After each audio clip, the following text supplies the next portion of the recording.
Los amantes del cine de terror de los 80 no podemos evitar recordar con nostalgia la película Poltergeist. Qué impresionantes aquellas imágenes de esa niña rubia que tenía la capacidad de contactar con los muertos. Pero hay otra imagen igualmente impactante, que es el momento en el que se descubre que bajo aquella casa había un viejo cementerio. Algo parecido ocurre en el Museo Morisco de Sayalonga, un edificio en el que se ha producido todo un abanico de fenómenos extraños y que alberga en el subsuelo un viejo cementerio. Bienvenidos a Málaga Misteriosa. Les habla José Manuel Frías. Comenzamos.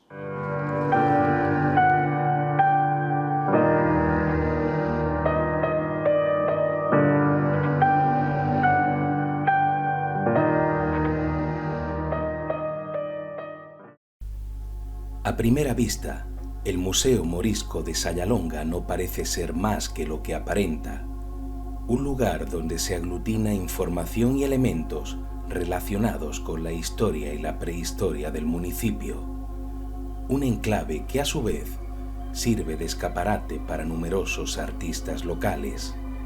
Pero desde hace años, aquellos que se internan entre sus paredes han sido testigos de extraños sucesos. Moisés, estos fenómenos extraños que mucha gente ha percibido en este Museo Morisco de Sayalonga, ¿se vienen produciendo desde el instante en el que se inaugura el museo o es algo que habéis ido descubriendo con el paso del tiempo? Pues es más lo que tú has dicho, por un segundo. Es con el tiempo es cuando se ha ido notando cosas. Será porque a lo mejor antes nadie ha venido o nadie ha investigado. Yo pienso que ha sido eso, que lo mismo a lo mejor estos fenómenos llevan toda la vida ocurriendo. Toda la vida. Lo que pasa es que no son tan evidentes como para que el mismo día de la inauguración pase algo No, y por lo tanto además el museo lleva ya mucho tiempo, el museo lleva ya años abierto.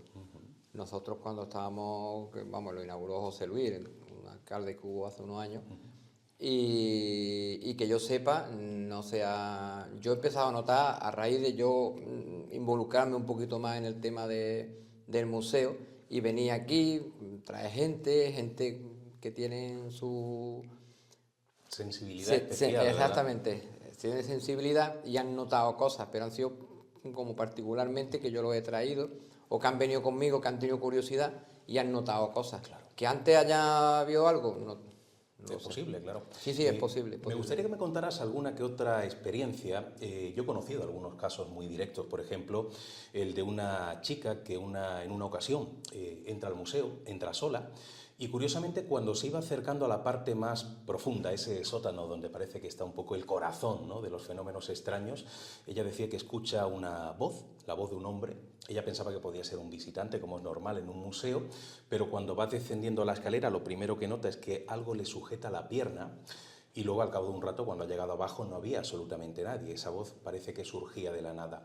Pero sobre todo hay un caso que a mí me llama mucho la atención porque parece que es repetitivo, y es el de una persona que asiste a una conferencia precisamente en el sótano, que luego visitaremos, y resulta que ve a un hombre en una esquina, un hombre con un aspecto un tanto extraño. Y bueno, al principio él pensó que podía ser cualquier otro integrante del grupo de personas que habían asistido al evento. Pero al rato vuelve a mirar y el personaje desaparece por completo. Y cuando le pregunta al ponente, que era la persona que había estado mirando hacia el frente todo el rato, él dijo que en esa esquina no había absolutamente nadie, que en ningún momento había visto nada, ¿no? Con lo cual hablamos del epicentro de ese sótano, ese lugar donde se hacen exposiciones o se hacen conferencias, y yo sé que tú conoces un caso similar, una persona que iba a dar una conferencia allá abajo y que al final se cambió el lugar exacto precisamente por percepciones extrañas, ¿no? Sí, es que era cuando estaba yo de concejal de cultura, pues una amiga mía que es medium, ahí en Vélez, Málaga, y ella pues le gusta dar charlas en los pueblos o en los locales para darse a conocer y conocer que la gente conozca lo que ella hace.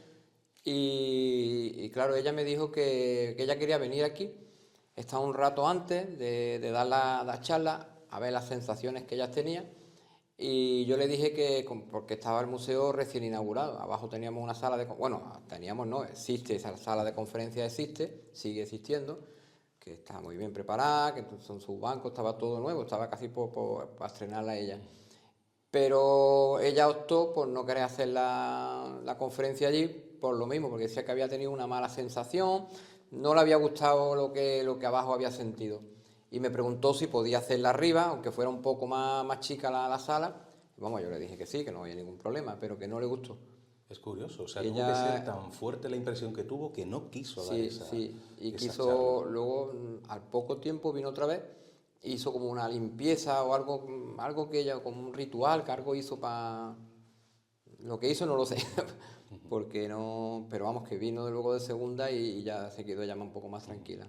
Tú que has estado muchas veces en este lugar, que has estado completamente solo, creo recordar que en alguna ocasión me has contado que has visto o que has oído o que has sentido cosas que son llamativas, que son difíciles de explicar, sombras y demás, ¿no?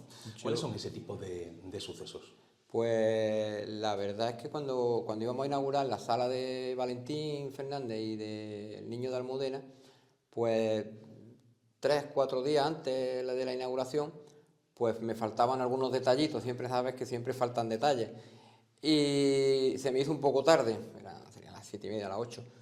Y fui a traer una botella de aceite, vinagre, para ponerla allí en una de estas que la teníamos puesto. Y es verdad que yo estaba solo, completamente solo, allí no había nadie. Y yo no tuve la sensación como que me estaban observando y me dio escalofrío. Seguramente no lo sé, no lo sé, Bueno, no pero estaba noté una sensación condicionado, rara. tú no entraste con miedo, o sea, con esa No, sugestión, ni no, no, mucho no, no, menos, no, ¿no? que va, yo aquí entro muy tranquilo, porque aquí no creo que haya tampoco nadie que quiera hacer daño a nadie, lo que haya no va a hacer daño a nadie. Y eso de las sombras, que hay gente que dice haber visto sombras como si alguien pasara pero no Eso, fuera físico, pero sí produjera una sombra en la pared, ¿no? sí, eso me ocurrió con un amigo en común nuestro, que también es amigo tuyo, Antonio, es que no me acuerdo bien del apellido.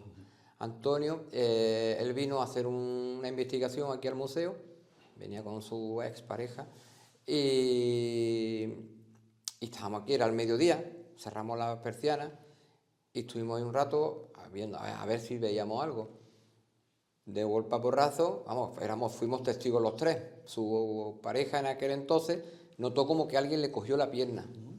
Claudia, que tú te la Sí, conoces también. claro. Y ella notó que como que alguien le cogía la pierna. Y bueno, y luego vimos los tres, vimos como una sombra pasar por delante nuestra, así, que nos quedamos los tres, dijimos, uff, no veas. Pero claro, ya luego ya no lo vimos más. Luego a la noche volvimos a intentarlo otra vez, volvimos a cerrar todo, volvimos a estar ahí un rato, pero ya no vimos más nada.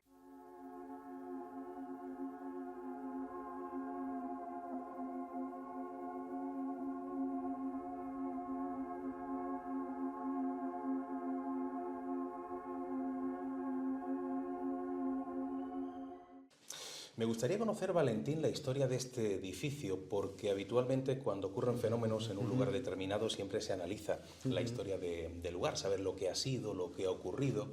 Y yo creo que el lugar donde se encuentra el edificio, donde se encuentra este Museo Morisco, ha tenido muchos usos, ¿no?, en el pasado.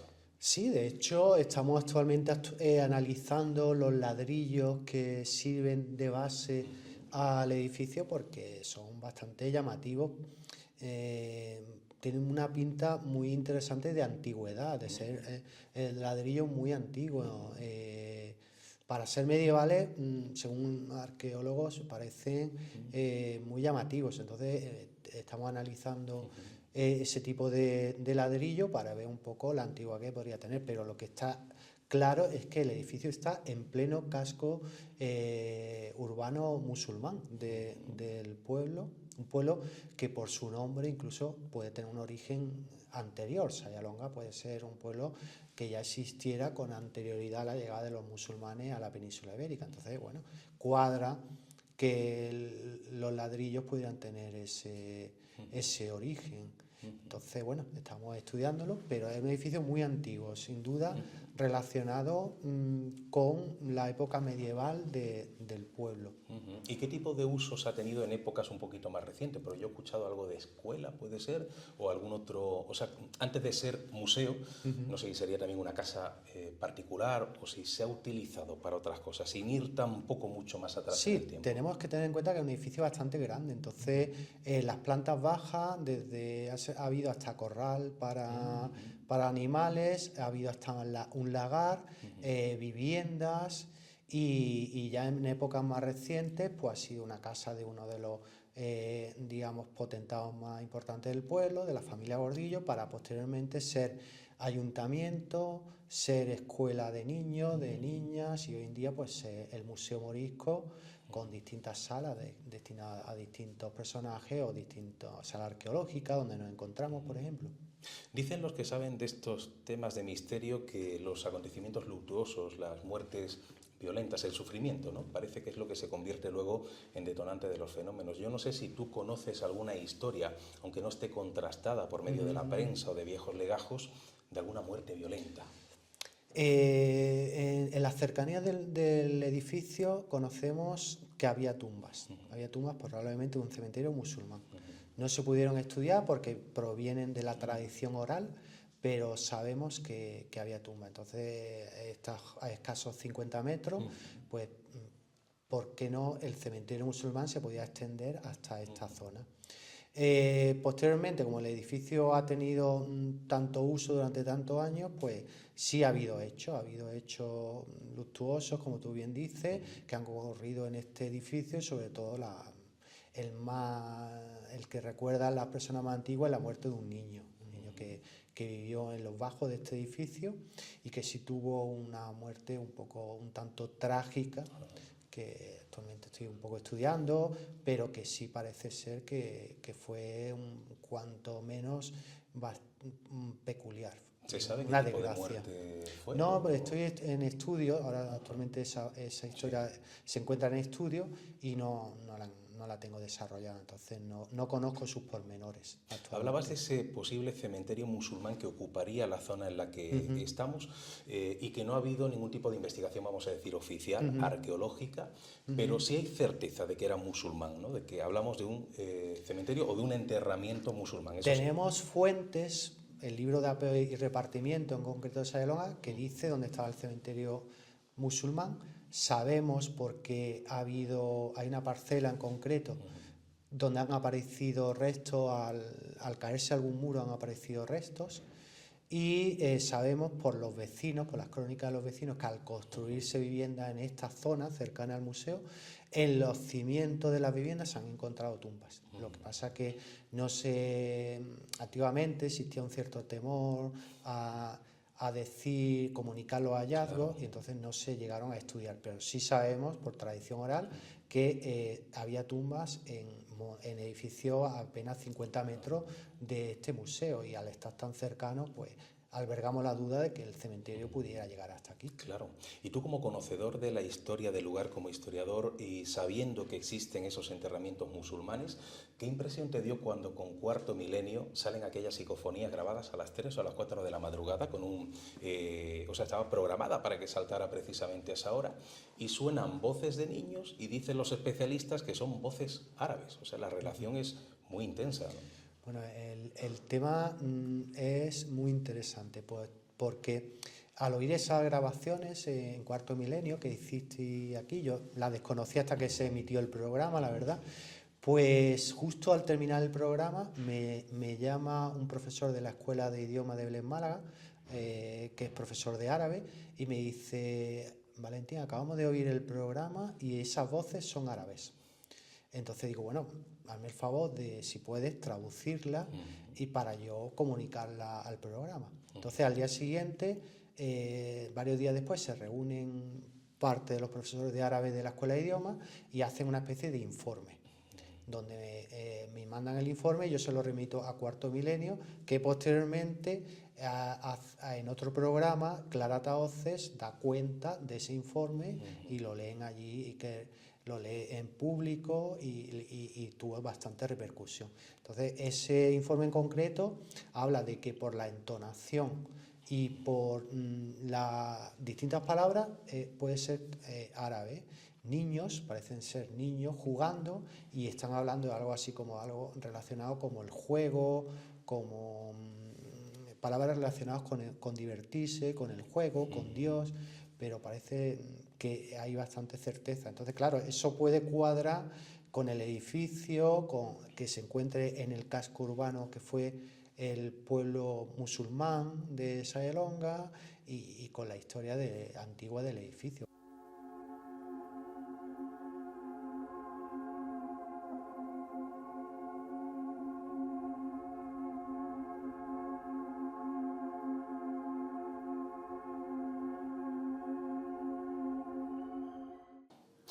Quizá la existencia de ese viejo cementerio en el subsuelo de este museo sería la explicación a por qué tanta gente ha vivido lo imposible.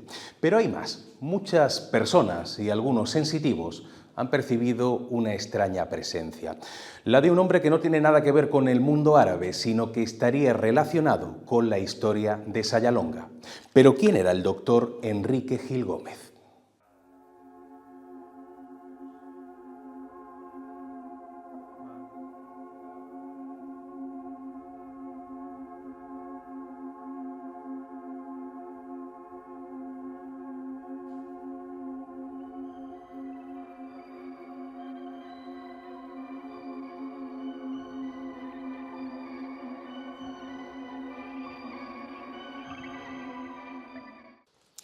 Estamos, Moisés, en ese epicentro, ¿no?, de los fenómenos extraños de este museo, que es el sótano, esta sala donde tanta gente ha vivido lo imposible.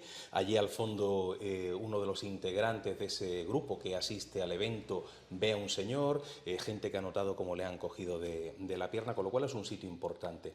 Pero sobre todo aquí se han llevado a cabo una serie de actividades por parte de médiums, de sensitivos, donde tú has estado presente como persona interesada por este tipo de cuestiones, que son las experiencias del equipo de Teo y su gente sensitiva, y ellos han podido percibir muchas cosas. Me gustaría que nos contaras un poquito qué es lo que se suele hacer cuando ellos vienen y qué tipo de sucesos han ocurrido. Bueno, ellos cuando nosotros, bueno, que yo he estado con ellos también, siempre que han estado, Sí. ellos son sensitivos, bueno, como tú has dicho, y ellos sienten Y ven. y ven. Es que es algo curioso, es que cuando tú se lo explicas a alguien, dice, bueno, ¿cómo es? ¿Cómo es eso? Pero no, pero es la realidad, ellos lo sienten. ¿Y qué tipo de cosas te han dicho que han notado cuando han Pues han estado notado de gente que, pues lo que ellos, vamos a ver, ¿cómo te digo? Es que es un poquito difícil de explicar. ahí? Me imagino, ¿no? Hombre, ellos han notado como de gente que han fallecido y que se han quedado como... En esa línea que separa el mundo Sí, de los vivos del sí, mundo de los muertos. algo así, ¿no? Y no han sabido, y no saben. Claro, y nosotros lo que nosotros le hacemos es ayudarle a que ellos, como tú dices, Que den ese salto, ¿no?, den definitivo ese al salto otro. para que vuelvan para que sigan su evolución. Lo que pasa es que yo nunca he estado en una reunión de ese tipo, en una Pues experiencia de yo ese te tipo. invito a... Pero uno se imagina casi lo que se ve en las películas de cine, ¿no? Como un ambiente muy siniestro, pero yo me imagino que eso no es así, ¿no? No, es una reunión muy sencilla, una reunión muy tranquila, donde nosotros nos sentamos con un medium, este medium se entra como una especie de trance y ahí ya le van llegando pues gente que está un poco, lo que hemos dicho, está entre dos un mundo y el mundos, otro, entre claro. dos mundos. ¿Y esa información que llega especifica si esas entidades están bien o están mal, o si sienten tristeza, o si se sienten incómodos cuando viene gente para importunarlos? O sea, ¿se puede saber un poquito? Ellos, bueno, a mí no me lo han dicho, se lo han dicho a los medios, les han dicho que esto como no es, que no es como un circo, ¿no? Que se venga siempre con mucho respeto. Con respeto siempre. ¿Pero por qué están aquí? Lo han dicho, el por qué están atados a este lugar.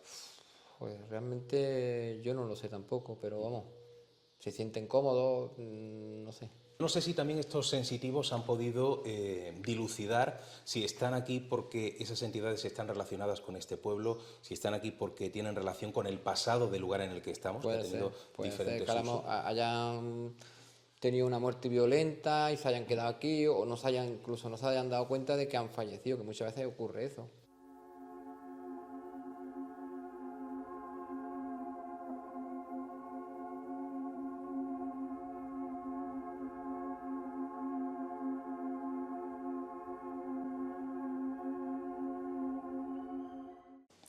Valentín, estamos en una sala que lleva tu nombre, es el reconocimiento a todos estos años de labor de divulgación, ¿no?, dentro de Sayalonga. Pero dentro de esta sala, que tiene muchísima información, estamos delante de un personaje, Enrique Gil Gómez, que es un antepasado tuyo y que mucha gente relaciona con los fenómenos extraños y con las apariciones que ocurren aquí. Me gustaría hacer un pequeño recorrido por la vida de Enrique. ¿Quién era este personaje? Creo que además vino de fuera, pero se convirtió en alguien muy importante para este municipio, ¿verdad? Sí, efectivamente. Es una persona que en su época tuvo una gran importancia, no por quién era, sino por lo que hizo una vez que llegó aquí, ¿no? Claro. Que también venía de una familia con una historia muy interesante, que si quieres te cuento ahora, Sí. pero él no, su fama no le venía por lo que él era cuando llegó aquí, sino por todo lo que hizo una vez que estaba asentado ya en Sayalonga. Claro, en favor de la gente de Sayalonga. Pero sí me Efectivamente. gustaría conocer un poquito cómo llega a este pueblo, cuáles son los avatares. A ver, es una historia sumamente interesante. De hecho, yo ya escribí su historia, que aquí está el resumen, y próximamente estoy trabajando en la historia de su padre, porque su padre, si él tiene una historia muy interesante, la de su padre es cuanto menos igual o incluso todavía más atrayente. A ver, Enrique Gil llega a Sayalonga desde Madrid. Él, su familia, su padre es de Madrid, aunque si bien provenían de Castilla-La Mancha, el padre se va a Madrid donde ejerce de notario. Es uno de los notarios más importantes de Madrid de su época. De hecho, tiene la orden de Carlos III, la orden de Isabel la Católica, era el notario de la Diputación de Madrid, notario de empresas privadas, muchas empresas de ferrocarril, incluso era prestamista, llegando a prestarle dinero al que fuera presidente del gobierno de la monarquía española, Eduardo Dato. Es un personaje de un nivel eso importante. nos da el reflejo de la importancia que llegó a tener su padre Román Gil en su época. Él es uno de sus 11 hijos, de 2 matrimonios diferentes. Es una historia también muy curiosa la que tiene este hombre. Y resulta que él estudia medicina en Madrid y su primer destino es Granada, donde residía un tío suyo que también era militar de alta graduación. Parece ser que por algún tipo de desengaño amoroso, pues decide cambiar de vida, irse a un pueblo que fuera un pueblo pues olvidado, según las crónicas que tenemos en nuestra familia. Y resulta que el primer destino que le aparece de pueblo así es Sayalonga. Entonces él viene a Sayalonga, donde es recibido por el ayuntamiento, y resulta que el primer sitio donde llega a residir esa noche es la pensión, la única pensión que había en el pueblo. Pues en esa pensión, la hija del hostelero era maestra, la maestra de niñas del pueblo. Entonces él se enamora, él y la maestra de niñas pues se enamoran y contraen matrimonio poco después. En esa misma casa donde está la pensión, una casa que está muy cerca de aquí, es donde él establece su clínica, donde está la consulta del médico. Entonces, a partir de ese momento, Enrique se convierte en habitante, en un ciudadano más de Sayalonga, pero parece que en un momento determinado las cosas se tuercen y creo que tienen que ver, si no me equivoco, con una epidemia. Bueno, sí, para comprender el fenómeno y lo que ocurre debemos un poco conocer también lo que ocurría en aquella época en la provincia de Málaga y en la comarca de la Axarquía. Tenemos que tener en cuenta que a final del siglo XIX se produce una epidemia de filoxera en los viñedos, por lo cual se pierden prácticamente el 100% de los viñedos de la provincia de Málaga. En concreto, en Sayalonga era uno de los pueblos de la comarca que más viñedo tenía con anterioridad a la filoxera. Se pierden todos los viñedos. La gente de Sayalonga se quedan sin ningún tipo de trabajo. Entonces, eso es uno de los puntos de partida de la situación económica del pueblo. El otro es que años después, 1884, hay unos terremotos en Navidad. Durante prácticamente 3 semanas la gente se tiene que ir a vivir fuera del pueblo, aquí cerca del pueblo, donde en unas tiendas de campaña pues duermen. Hay unas crónicas de la época que tienen que dormir, se dicen pelotones, porque como no tenían mantas, tenían que dormir sin ropa para darse calor las familias los unos a los otros. Bueno, pues en esas circunstancias es cuando llega el médico doctor Enrique Gil a Sayalonga. Había llegado un poco antes y le coge toda esta historia. ¿No? Claro. Entonces, claro, tenemos que imaginarnos que él cobraba por una parte del ayuntamiento, pero otra de los vecinos, lo que se llaman las igualas. Los vecinos en esta situación no le pueden pagar. No tenían nada. Entonces, él, como no recibe ningún tipo de salario, para mantenerse tiene que recurrir a su padre. Su padre es uno de los notarios más importantes de Madrid de la época. Entonces, él le dice al padre que le adelante su herencia. Entonces, el padre, en unos documentos que tengo, le va adelantando a él la herencia poco a poco para que él pueda vivir. Entonces, en cosa de 6, 8, 10 años, el padre le dio a él toda la herencia que le iba a recibir en vida y que era bastante cantidad para que él pueda vivir. Porque él trabajaba de manera altruista, al saber que la gente no podía pagarle los servicios como médico. Claro, efectivamente, nadie podía pagarle los servicios como médico, entonces él trabajaba gratis. Durante prácticamente toda su vida trabajó prácticamente gratis en el pueblo, ayudando a él no le importaba ayudar a cualquier persona porque sabía que no le podían pagar, entonces trabajaba y el sueldo era la herencia que recibía el padre.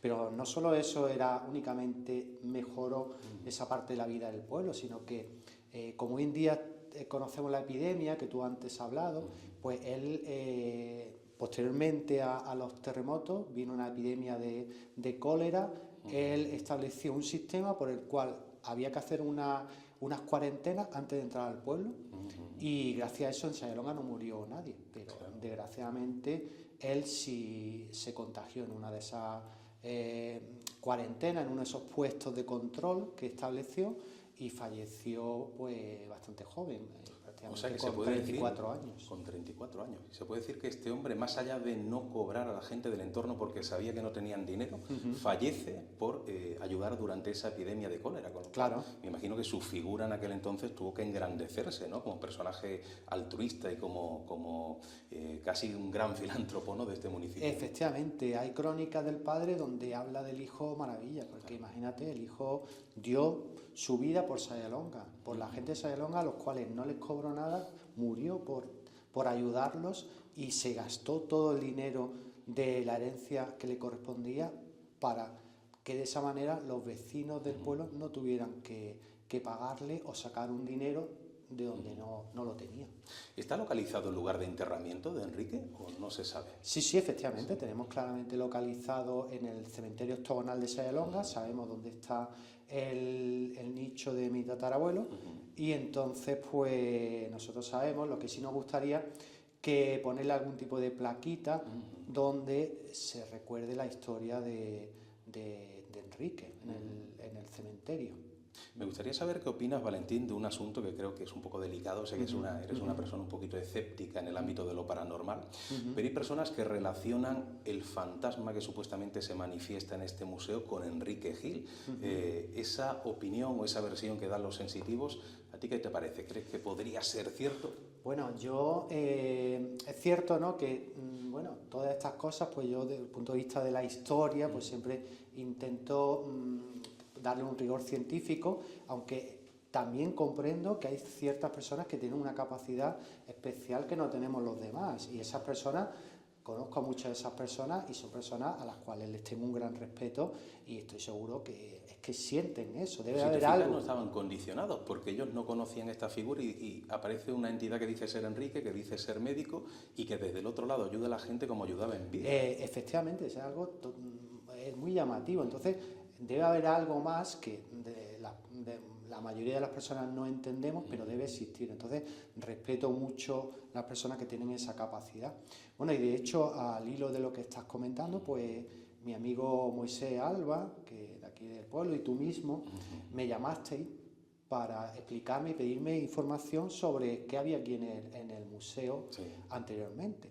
Y a raíz de ahí fue cuando salió la conversación de que yo os pregunté, bueno, ¿y por qué? ¿Por qué os interesa tener esta información? Me dijiste, no, es que hay una figura de una persona que se aparece, un tal Enrique. Sí, me acuerdo que ahí te quedaste como paralizado y dijiste, espera, repíteme, ¿qué has dicho? Efectivamente, la verdad es que fue un hecho que me sorprendió enormemente, porque es que yo solo era el único que yo sabía que Enrique estaba aquí, porque este cartel lo escribí yo, lo puse aquí en homenaje a Enrique Gil, y entonces yo era la única persona, todo el que se haya leído, pero que yo sabía ciertamente la historia de Enrique y que él estaba aquí. Entonces, al contarme que era una persona que estaba aquí, que su imagen estaba aquí y que él estaba aquí ayudando a la gente, la verdad es que fue una cosa que me quedé totalmente paralizado de emoción y me cuadra bastante, la verdad es que sí.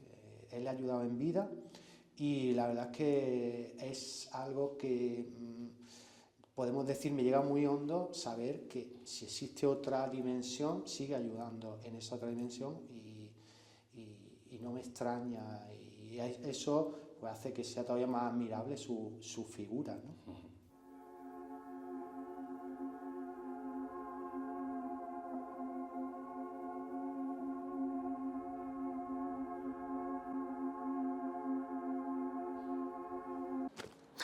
Quizá algún día, si levantamos el suelo que estamos pisando, descubramos el enigma de los fenómenos extraños que ocurren en este Museo Morisco de Sayalonga.